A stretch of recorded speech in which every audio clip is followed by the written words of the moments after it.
Hello, welcome to Living Arts. I'm your host, Jackie Suarez. Thank you for tuning in. Tonight we're going to be speaking to Nomi Bachar. She is the founder of the White Cedar Institute for Expanded Living and has recently published The Gates of Power. Nomi, welcome to the show. I'm very glad to be here. I've been looking forward to this. We've had an opportunity to speak a little about the book, but I think for the audience's sake, what we need to do is kind of give them a little background on yourself. So why don't we go ahead and do that? Okay. How did you come to the method of the Gates of Power? Oh, kind of a long journey, but to make it short and sweet. Mm-hmm. I was a performer as a young person. Mm-hmm. Came to New York and did the performing. And at some point, I had a very sad moment in my life as a result of a separation. And I needed help. I really felt that I was breaking down, feeling like very Helpless. very deeply broken and sad. So that was the beginning of me being introduced to the power of healing. Mm-hmm. And that was also a moment for me that I stopped because I was on a marathon run with my career. I didn't stop to really feel what's going on inside of me in more depth. Right, you didn't examine what was happening. I didn't quite. As an actor, you get in touch with your emotions, but that moment, that very sad, breaking moment, was a great opportunity for me. Mm-hmm. And that's when I started to realize that there is this whole world out there of becoming aware of your feelings, understanding yourself, and really being able to love yourself and heal yourself. That was like, wow. And my therapist of then, I think I was 30 or 31, said to me, I was in a group, and he said, Nomi, you're a born therapist. I see how you... And I said, no. I'm a performer. I don't want to be a therapist. But a couple of years later, it's just began to feel like, yes, he was right. I resisted it. Right, it came naturally to you. It came naturally to me, but I had no interest in being a counselor. Mm-hmm. But then I started training, and I trained first about 2.5 years in primal therapy. What is primal therapy? It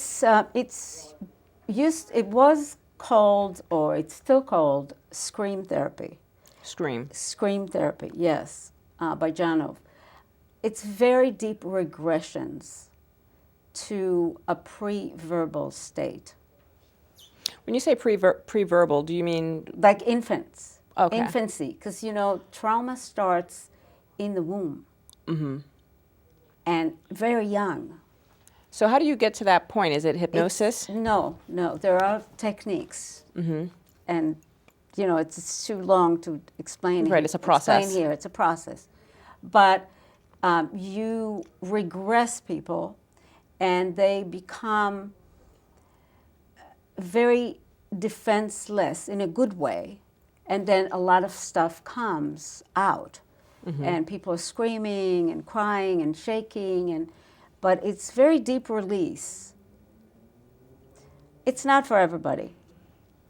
It might, yeah. I mean, I can see that. But it's a wonderful method. It was for me learning it. Okay. And you have to do your own 100 hours of your own therapy in that modality, in any modality, experiential modality. So I did that myself. I was, being screaming and hollering and regressing on your own. Regressing, not on my own, with my therapist. With your therapist, You okay. have to do it with a therapist. You have to do your own personal therapy in this modality for 100 hours. And then you have to do supervision and stuff. And then I thought, okay, that's great, but I want more body, training with body awareness. And I did 2 years of bioenergetics. It's another modality. Tell us a little bit about it. bioenergetics looks at the connection between energetic and bodily patterns and your emotions, your issues, your behaviors. It's very much from the body to the psyche, from the psyche to the body. So you learn to read the body and to know what the themes are, what the issues are, and to work from shifting the energy of the body, helping to shift the emotions, and vice versa. It's very body-psyche relations. So I want to give you an example. So let's say someone feels that they have lower back pain. Right. I know many therapists feel that that's just your stress level or something like that, that there really is, I mean, there's this collective feeling amongst everyone that there's something wrong with their back. I don't know if you've read, what is it, Dr. Sarnoff? Right. It's not, nothing in the body is just happening there. Right. So is everything that kind of, is connected to your feelings, your psyche. But bioenergetics is very precise method that really teaches you how to look at the body and how to understand it in connection to psyche. So that was my second training. And then I was in a peer group for Gestalt for about 3 years. And Gestalt is another fantastic method, and it's dialogues. It's dialogues of different parts of the self, because we have a lot of parts going on inside of us.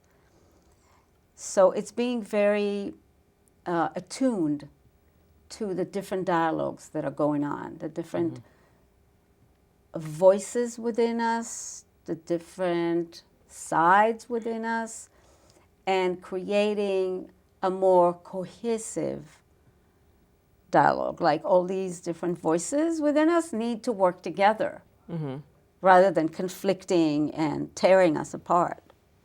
okay. So Gestalt is very, if I'm simplistic in my explanations of these. No, that's obviously. perfect. That's perfect. You know, I don't, that's the best way to do it. Right. So it's wonderful. And then I did about almost 2 years of psychodrama, which was very natural for me because I came from the theater. And What does that entail exactly? you create little psychodramas of what's going on inside of you. For example, let's say that you have a conflict with your father. And so you have somebody in the group. It's done in a group setting, mostly. Okay. So Okay, so you'd have the father there you as have well. somebody who is doing your father. You might have 2 people behind you echoing you, like one would be another part of you. One would be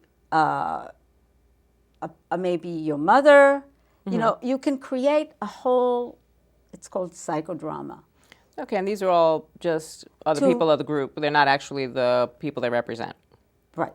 Okay. People in the group help you by being different voices inside of you, different people that you have a person that you have a conflict with, so you get to be expressive and you get to be able to examine everything that is happening for you in that conversation. You get to say things and feel things that you cannot do in life. Right. It's for the sake of exploring. And closure, I would think closure. And resolving, integrating. So all these 4 modalities are very experiential, very expressive, emotive in nature. They're not just cognitive. Okay. They have some cognition in them, but they're not just that. So I started my practice having a lot of tools, because mostly people don't train in 4 different modalities. They just do primal, they just do Gestalt, So And this is the so I White had- Cedar Institute that you mean, that was the name of your practice? Yeah. Okay. Yeah. So as I started, I introduced also creative processes because I just know that they're very effective. And over time, I experimented. I kept experimenting. That was the introduction. So this was the modalities that you were trained in, but you Yes. added the creative aspect. I've added, and I started experimenting in things that were not neither one of those modalities. A lot of visualizations, a lot of meditations, which don't exist in any of those modalities. A lot of ways of nurturing of self, which are not necessarily directly in those modalities.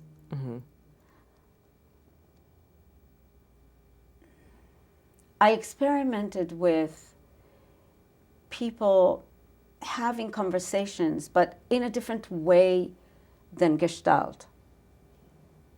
I experimented with body and energy processes that are different than bioenergetics, which means I was inspired by all of these and informed and enriched by them. But I also took a creative freedom, if you want to say, and I wrote a lot of notes all the time. And after years of doing that, I would say at least 15 years into me working with people, I've been working for 26 years, I started collecting all the notes and looking at them more carefully. And I would say about 10 years ago, I realized that there is a method here Okay. that, So you gave birth to the gates of power, yes. or was it an Yes. amalgam of all these other modalities? Inspired by them, but very different. Okay. Now, the reason I was so passionate in putting a method together was like primal therapy deals tremendously with emotions, but it doesn't deal with your life path. It doesn't deal with your spirituality. It doesn't deal. Bioenergetics is very good dealing with body to psyche to, but again, it doesn't deal with your spirituality. It does directly with your creativity, with your relationships. I wanted to create something that would be absolutely holistic and comprehensive and would deal with all the facets of life in one method. And that was the reason, the drive behind creating Gates of Power. And Gates of Power is holistic, comprehensive, dealing with all 7 facets. Those facets are called gates. All 7 facets of life.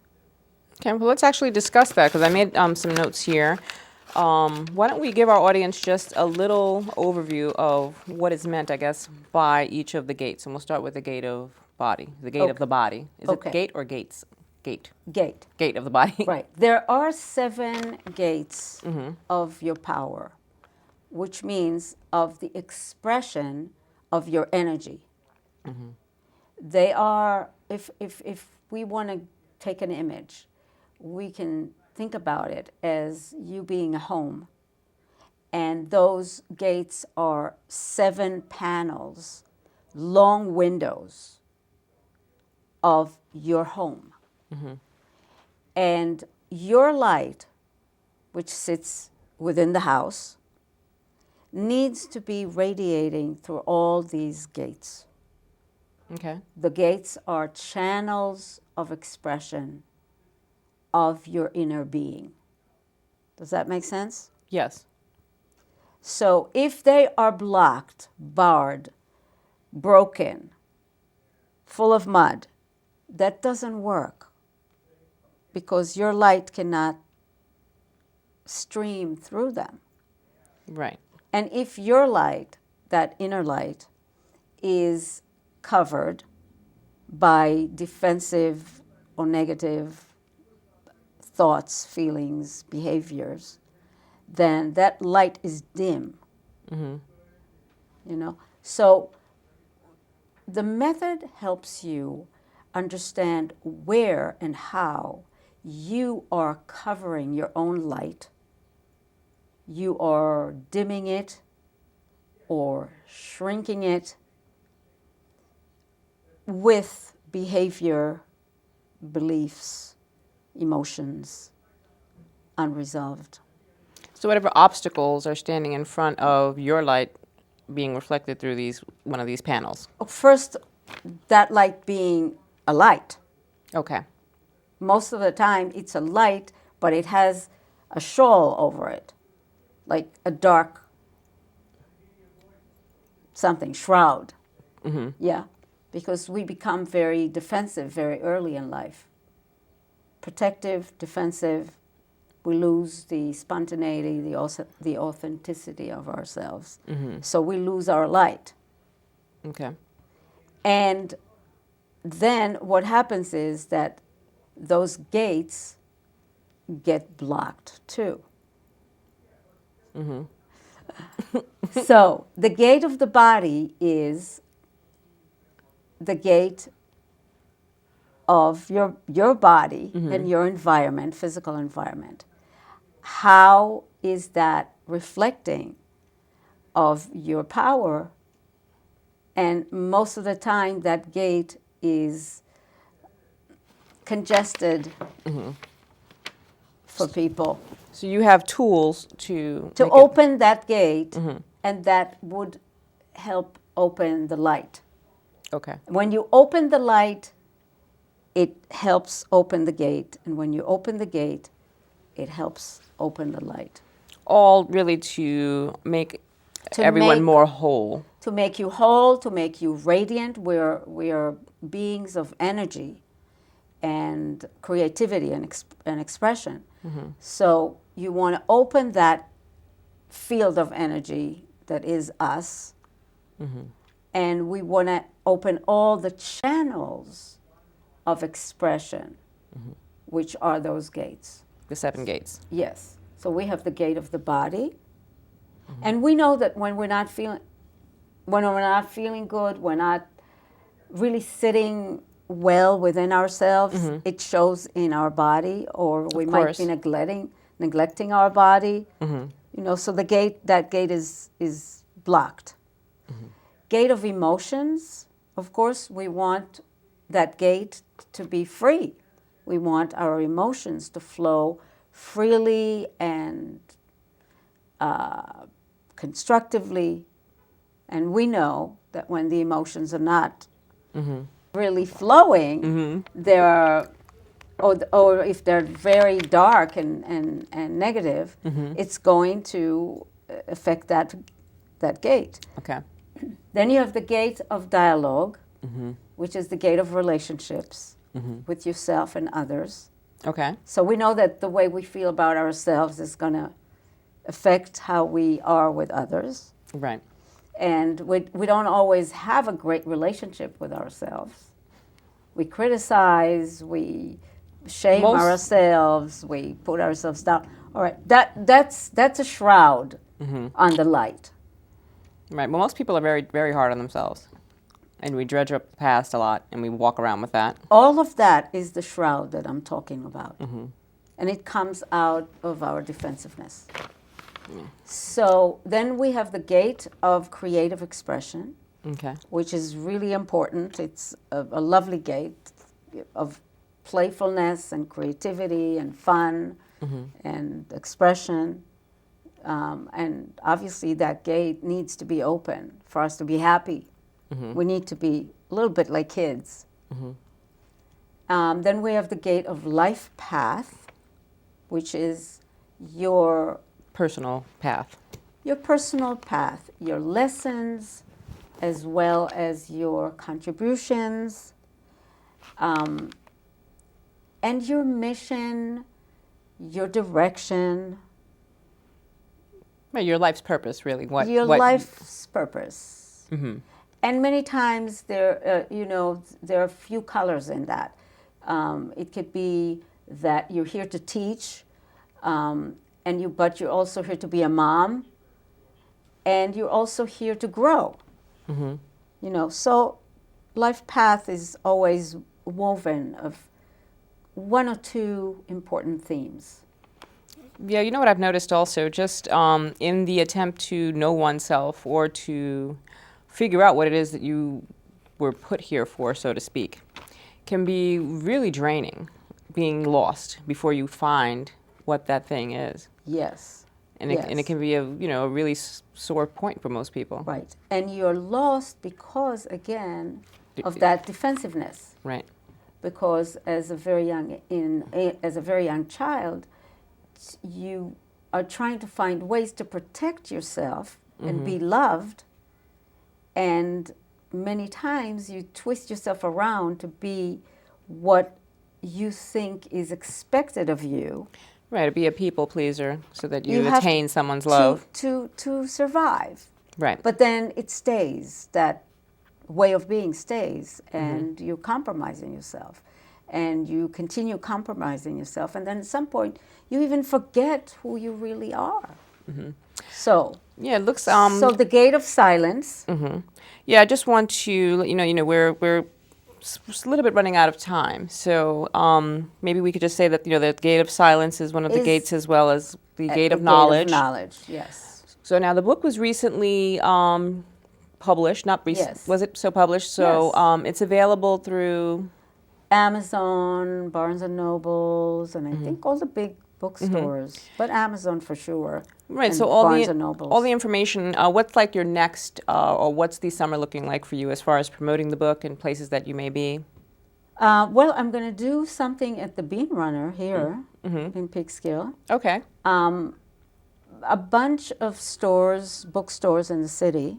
And they can find that out. One in Katona, yeah. Oh, okay. One in Katona, one in Kingston, a few in the city.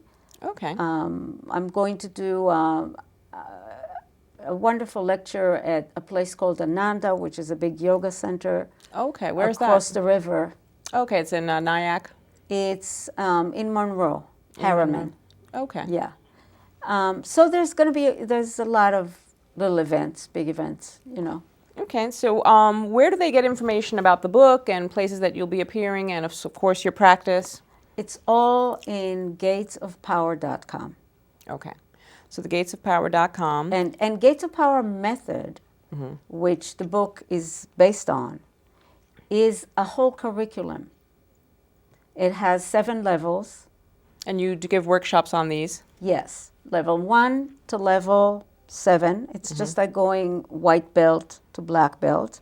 And each level is enhancing, so it doesn't matter. Okay. I mean, you could do 1 or you could do 2 or you could do... Right. Yes, and I also lecture. Of course, yes.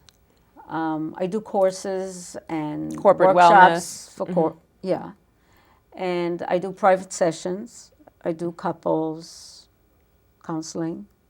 Well, that's terrific. I'm so glad that we had a chance to talk about this.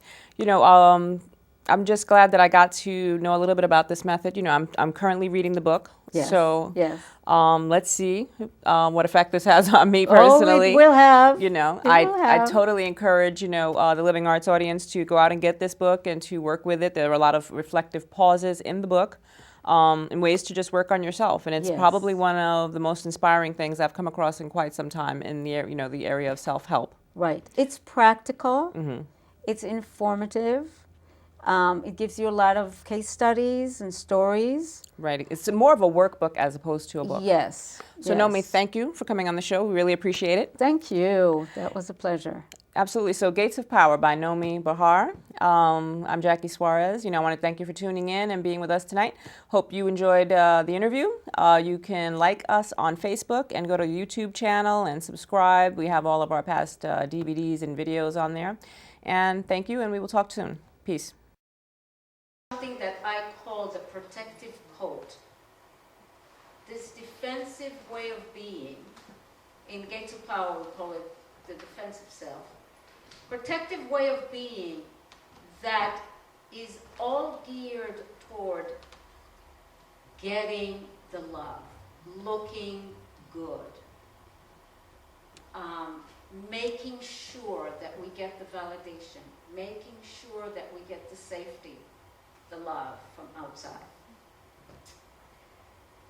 At a young age, we create what can be called a protective coat, a way of being inside and outside that helps us feel secure and acceptable. This protective coat is an energetic, psychological, emotional, and behavioral defensive construct. It is an organized pattern associated with our response to early stresses and survival instincts. We create it in an effort to avoid feeling vulnerable and exposed to what we experience.